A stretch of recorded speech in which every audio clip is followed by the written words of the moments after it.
For more on the German elections, we are joined by Francis Burwell, who is the Vice President and Director of the Atlantic Council. Francis, thank you for joining us tonight. Merkel is expected to win, but what's in question is whether she will win a majority. And if she doesn't, she might have to form a coalition government with the center-left Social Democrats, who have very different opinions on how to deal with crises in Europe. If, in fact, she has to form a coalition with them, do you expect gridlock in Germany like we've seen here in Washington, or will they be able to actually work together and get things done? Well, most German governments are coalitions, and it's really a question of who is going to be the coalition partner. And I think, Merkel has worked before with an SPD coalition, so I would expect that it would, after some moments of trying to work out exactly what the coalition platform is, that it would move forward. If anything, a coalition with the SPD is likely to bring some softening of Chancellor Merkel's attitudes on austerity towards the part of Europe that has been in economic crisis. But generally in Germany, it's very clear after an election whether it's possible to have a coalition such as the one that she's had with the Free Democrats recently over the last few years, or whether there needs to be a grand coalition. So we will know very quickly. It won't take long to form a new government.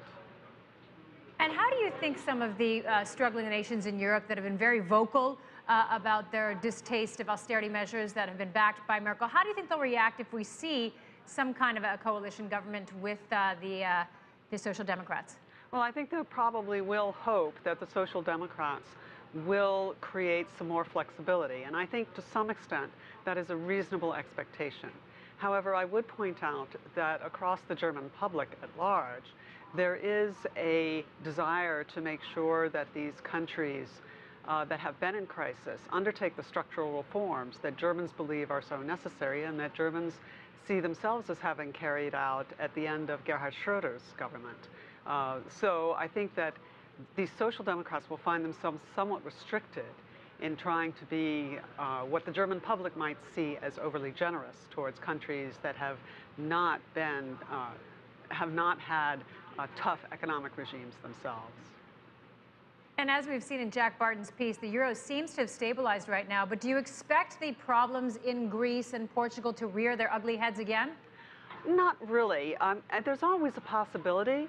I do think that once we get these elections over with, we don't know how much of what Chancellor Merkel has been saying recently has been campaigning or what she really believes.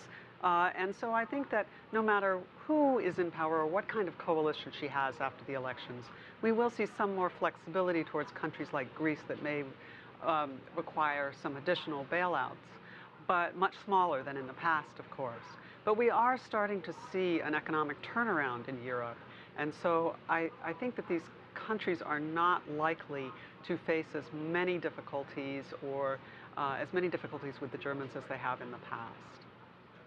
And Germany really has been the engine of growth in the Eurozone. Do you expect that to continue? Do you expect their growth to be as robust as it has been? Well, German growth has been slowing. It's now picked up again. I think what we've seen is that the Germans, it's actually a codependent relationship, if I can put it that way. Germany needs a healthy European economy so that other European countries will buy its exports. And so now that we are seeing a little bit of recovery in Europe as a whole, we are seeing more German exports and a very slight bump in German growth rates. Of course, when we talk about growth rates in Germany, we're still talking about 0.7% in the last quarter, something like that. Nothing that one would see in China, for example. So these are still very, very modest growth rates. But the relationship is more codependent. That's one thing that this crisis has made clear. And lastly, really quickly, Germany has not been in favor of the ECB bank plan. If Merkel does win, will that impact that at all? Well, to some degree, we think that there has been some reluctance on her part precisely because of the campaign. We now do have banking supervision set up in Europe, in the EU, and the next big thing will be banking resolution. What do you do with a bad bank? And that is going to be a tough one. We will have to wait and see whether once the Germans have their new government in place, presumably with Chancellor Merkel, whether they will be more flexible on that. But certainly everyone in Europe has been waiting the last few months for this election to be over so that they can return to those types of important questions. Yeah, all eyes will be on Germany this weekend, that's for sure. Thank you so much. That was Frances Burwell, who is the Vice President and Director of the Atlantic Council. Thank you very much.